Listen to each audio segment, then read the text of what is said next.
साला कंफ्यूज हो जाती है हमको। हाँ, कि क्या कह रही है, क्या खाता है।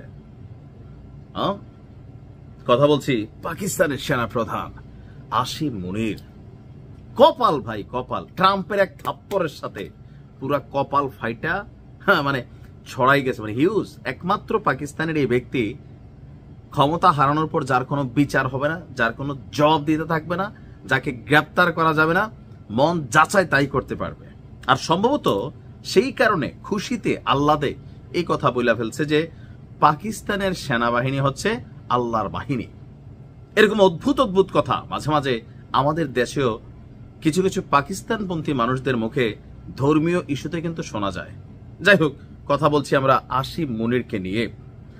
পাকিস্তানের সেনাবাহিনীকে আল্লাহর বাহিনী বলে আখ্যায়িত করছেন দেশটির সেনাপ্রধান ফিল্ড মার্শাল আসিম মুনির। একই সঙ্গে পাকিস্তানের বিরুদ্ধে যে কোনো ধরনের ঘটনা ঘটলে, হামলা হলে, অভিযান হলে তাৎক্ষণিক এবং অত্যন্ত কঠোর জবাব দেওয়ারও হুঁশিয়ারি দিয়েছেন তিনি। ইসলামাবাদে প্রেসিডেন্ট হাউসে জর্ডানের বাদশাহ দ্বিতীয় আব্দুল্লাহ ইবনে আল হুসেইনের সম্মানে দেওয়া এক মধ্যাহ্নভোজ অনুষ্ঠান আয়োজন করা হয়। সেই অনুষ্ঠানের ফাঁকে তিনি বলছেন যে পাকিস্তানকে আমি বিজয়ী করিনি, আল্লাহই করেছে। হ্যাঁ, এটা জয় পরাজয় আল্লাহর তরফ থেকে আসে, এটা ঠিক আছে। তো তার বক্তব্য, মে মাসে পাকিস্তানের শত্রুরা পরাজিত হয়েছে, অর্থাৎ ভারত সম্পর্কে বলা হয়েছে এটি আল্লাহর বিশেষ অনুগ্রহ। পাকিস্তানের সেনাবাহিনী আল্লাহর সেনাবাহিনী, তাদের সৈন্যরা আল্লাহর নামে যুদ্ধ করেন। আর গেল কয়েকদিন আগে আমরা যদি দেখি, পাকিস্তানের এই সেনা প্রধানকে ফিল্ড মার্শাল এই উপাধি কিন্তু দেওয়া হয় এবং আবারও নতুন করে আগামী 3 বছরের জন্য পাকিস্তান বাহিনীর মানে সেনাবাহিনীর সেনা প্রধান হিসাবে আবারও নির্বাচিত হয়েছে।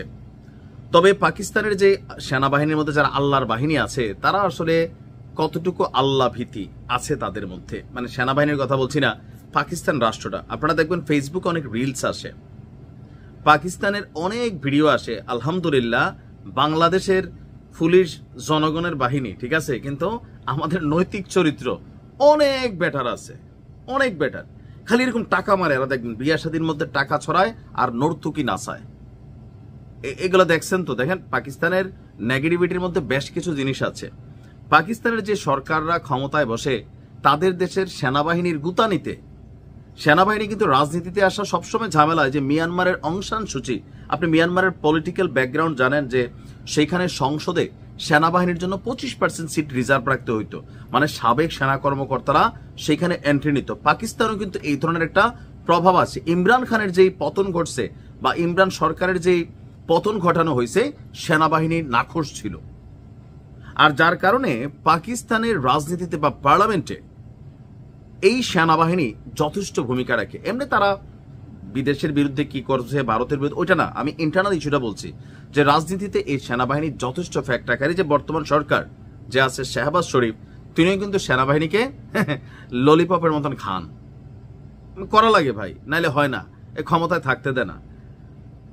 স্বাধীনতা পরবর্তী বাংলাদেশে আর স্বাধীনতা পরবর্তী পাকিস্তানে লাস্ট 5 বছর বা তাদের যে সরকারের মেয়াদ আছে 5 বছরে মেবি বা 4 বছর, কোন সরকার মানে তাদের মেয়াদ শেষ করতে পারে না।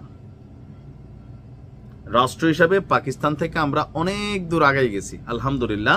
তবে হ্যাঁ, অনেক দিকে আমরা পিছনে আছি। পাকিস্তানের গান শুনি, পাকিস্তানের খেলা দেখি, খেলাকে সাপোর্ট করি, সেগুলো হচ্ছে আলাদা। তো আপনি কি মনে করেন যে পাকিস্তান সেনাবাহিনী কি আল্লাহর বাহিনী? যারা পাকিস্তানের সাপোর্টার আছেন আমার অনেক গালাগালি করবেন, কিন্তু আমার কাছে মনে হয়েছে যে এই শব্দটা উচিত হয় নাই, যে আল্লাহর বাহিনী। এই যে ধর্মগত একটা ইস্যু আইন না লাগাই দেয়, যেহেতু পাকিস্তান মুসলিম কান্ট্রি, এটার মধ্যে একটা লাগাই দেয় আর কি, একদল খুশি হয়ে যায়। তো পাকিস্তান সেনাবাহিনীতে কি অন্য ধর্মের মানুষরা চাকরি করে না?